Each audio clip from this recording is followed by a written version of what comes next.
So it waited until November 4th, the U.S. election day, when the attention of the American public and media were focused on the result of the election.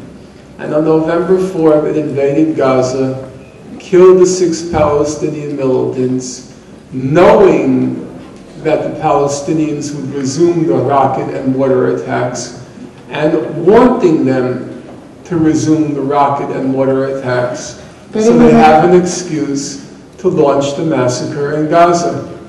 Περίμενε μέχρι τις 4 Νοεμβρίου που τα αποτελέσματα που είχαν βγει στις προεδρικές εκλογές της Αμερικής είχαν την προσοχή όλου του αμερικάνικου πληθυσμού και τότε εισέβαλε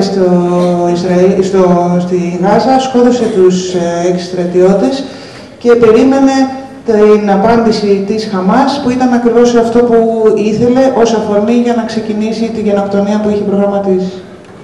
But you know, Hamas is a fundamentalist Muslim organization. It's crazy. It's completely irrational. It's illogical. And so this crazy Muslim fanatical organization, it kept saying till the end of December, we're ready to renew the ceasefire. We want to renew the ceasefire, but Israel has to lift its illegal siege of Gaza. Παρ' όλα αυτά, η Χαμάς, η οποία όπως ξέρουμε είναι μια παράλογη φανταμενtalistική οργάνωση μουσουλμανική, αντί για να απαντήσει μέχρι τέλη Δεκεμβρίου, επέμενε στην διάθεσή της να προχωρήσει σε εκεχηρία και ότι ζήτησε από το Ισραήλ για να προχωρήσουν στην εκεχηρία να σηκώσει τον αποκλεισμό της Γάζας. But Israel said no. Israel said Hamas must stop its rocket and mortar attacks, but we're not going to lift the blockade of Gaza. Το Ισραήλ όμως είπε όχι. Πρέπει να σταματήσει η Χαμάς τις επιθέσεις με ρουκέτες, εμείς δεν πρόκειται όμως να σηκώσουμε τον αποκλεισμό. And now the people of Gaza, Hamas, they were confronted with 2 options. One was just to allow for the gradual and inevitable destruction, or 2, to resist. Hamas chose to resist, though it must be said that the resistance was mostly symbolic. Σε αυτό το σημείο οι άνθρωποι της Γάζας και η Χαμάς βρέθηκαν μπροστά σε ένα δίλημμα, ή να επιτρέψουν να συνεχιστεί αυτή η κατάσταση και σιγά σιγά να καταστραφούν, ή να αντισταθούν. Σε αυτό το σημείο η Χαμάς αποφάσισε να αντισταθεί, αν και πρέπει να υποθεί ότι η αντίσταση αυτή ήταν κυρίως συμβολική. Even the former Israeli military commander in Gaza, he said at the time, speaking to his fellow Israelis, he said, you cannot just land blows, leave the Palestinians in Gaza in economic distress, and expect that Hamas will just sit around and do nothing. Ακόμα και ο στρατιωτικός από το Ισραήλ, ένας στρατηγός από το Ισραήλ, είπε για τη Γάζα ότι δεν μπορεί να κάνει κανένας επιθέσεις στο Ισραήλ, να αφήνει τους Παλαιστίνιους μέσα στη Γάζα κάτω από οικονομική πίεση στην οποία βρίσκονται και να περιμένει ότι η Χαμάς θα κάτσει απλώς εκεί και δεν θα κάνει τίποτα. Now it's easy enough to condemn the Hamas rocket attacks on Israel, and all the human rights organizations did so. But it seems to me, if you want to condemn Hamas for the rocket and mortar attacks, then you have an obligation to say, what else should they have done? What other choice did they have? If you don't say what other choice they had, then you're in effect saying that the people of Gaza had a legal and moral obligation to just lie still and die.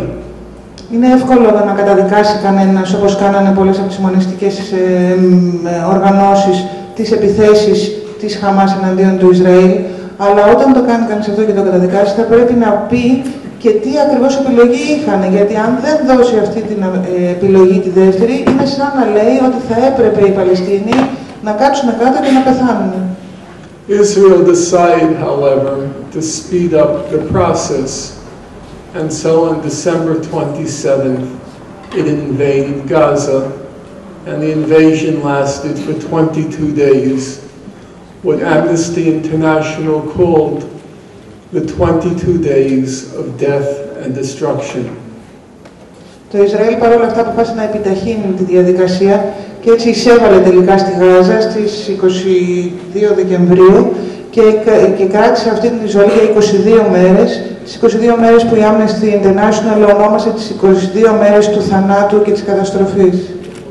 Now the question is, what happened in Gaza during those 22 days? Το ερώτημα είναι τι έγινε στη Γάζα κατά τη διάρκεια αυτών των 22 ημερών.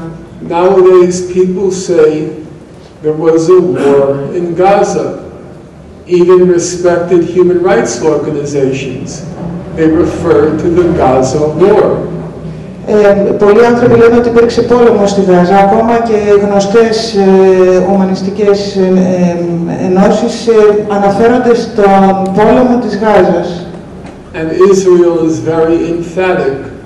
There was a war in Gaza. Το Ισραήλ λέει με έμφαση υπήρξε πόλεμο στη Γάζα. They say, now we show those Arabs, we show those Muslims who's in charge in this part of the world. Τώρα λέει δείχνουμε στους Άραβες, δείχνουμε στους Μουσουλμάνους ποιος πραγματικά έχει τον έλεγχο σε αυτό το μέρος του κόσμου. And we show them who's in charge. Και τους δείχνουμε ποιος έχει τον έλεγχο. Because we won the war in Gaza. We won the war in Gaza. Γιατί κερδίσαμε τον πόλεμο στη Γάζα. They were very proud of themselves of that heroic victory. Είναι πολύ περήφανοι για αυτή την ηρωική νίκη. But then along came an Israeli strategic analyst, and he said, it is very dangerous for Israel to believe it won the war in Gaza when there was no war. In reality, not a single battle was fought during the 22 days of fighting. Αλλά μετά έρχεται ένας Ισραηλινός στρατηγικός αναλυτής και λέει είναι πολύ επικίνδυνο για το Ισραήλ και για τις αμυντικές δυνάμεις του να πιστεύουν ότι κερδίσαν έναν πόλεμο, γιατί δεν υπήρχε κανένας πόλεμος. Στην πραγματικότητα ούτε μία μάχη δεν δόθηκε κατά τη διάρκεια των 22 ημερών. Well, if there was no war in Gaza, not a single battle was fought, what did happen in Gaza? Μα εφόσον δεν υπήρχε πόλεμος και εφόσον δεν δόθηκε ούτε μία μάχη κατά τη διάρκεια των 22 ημερών, τι έγινε στην πραγματικότητα στην Γάζα? On the military level, it was fairly straightforward. Στο στρατιωτικό επίπεδο ήταν πολύ απλά τα πράγματα. The attack began with what was called the air phase of the assault. Η επίθεση ξεκίνησε με αυτό που ονομάστηκε η αεροπορική επίθεση. In the course of the 22 days, Israel flew 3,000 combat missions over Gaza. Κατά τη διάρκεια των 22 ημερών, το Ισραήλ έστειλε 3.000 επιδρομές αεροπορικές πάνω από τη Γάζα. Every single plane returned. Not a single plane was downed. Not a single plane was even damaged, which is unsurprising because Hamas, the Palestinians, they had no anti-aircraft defenses.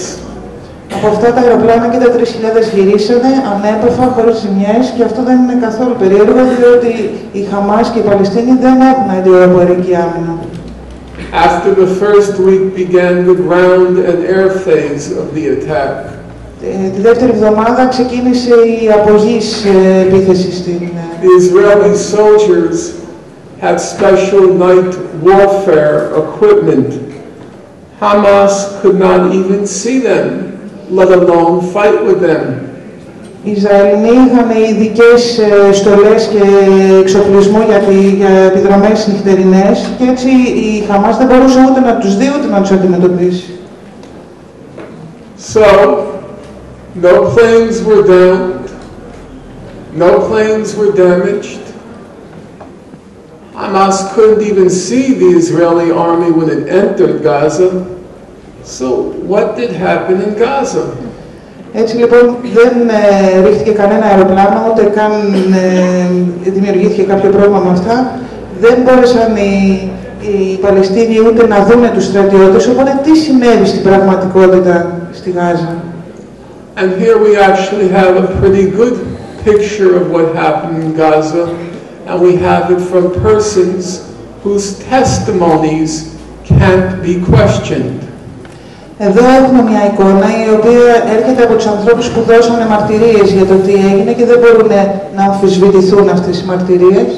It's the testimonies of the Israeli soldiers after the attack.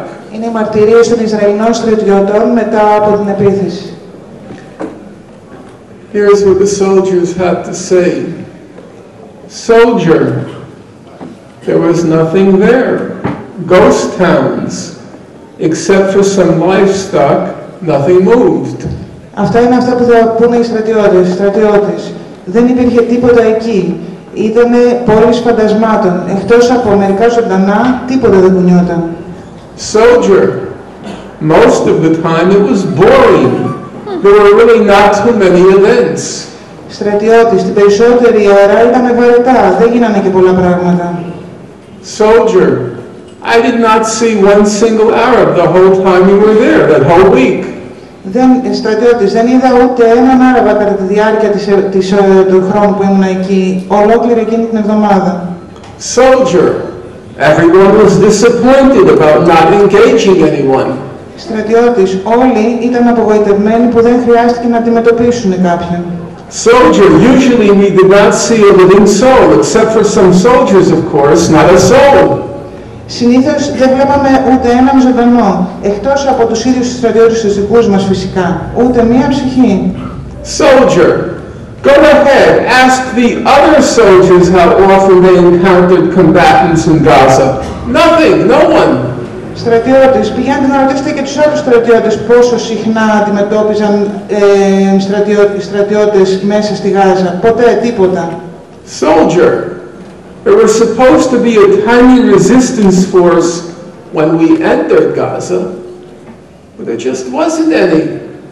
Στρατιώτης, υποτίθεται ότι υπήρξε μια μικρή αντίσταση, μια δύναμη αντίστασης κατά την είσοδο στη Γάζα, αλλά στην πραγματικότητα δεν υπήρξε τίποτα. Sounds kind of funny. Κάπως αστείευεται αυτό. With only one side. Ένας πόλεμος που έχει μόνο ένα στρατόπεδο. It even sounds kind of surreal. Κάπως σουρεαλιστικό. Some people here are laughing, they're smiling, and it is funny, it's very funny. Κάποιοι εδώ μέσα γελάνε, είναι αστείο, είναι πραγματικά πολύ αστείο. Until you hear the other side. Μέχρι που ακούς την άλλη μεριά. It's very easy. All you have to do is go to your computer and enter the words breaking the silence. And if you enter those words, breaking the silence, the document comes up of the Israeli soldier testimonies. And then all you have to do is enter the word insane. Είναι εύκολο, λέει, αν πάρετε στο κομπιούτερ σας τη λέξη σπάζοντας τη σιωπή, θα βγει η αναφορά, οι μαρτυρίες των Ισραηλινών στρατιωτών και εκεί θα πρέπει να ψάξετε για την λέξη τρελό, παράλογο. And if you enter the word insane, it comes up once, twice, 3 times, insane, insane, insane. The soldiers are interviewed separately so they don't hear what the other soldiers are saying, but the same word keeps coming to mind for each soldier. Israel used insane amounts of firepower in Gaza.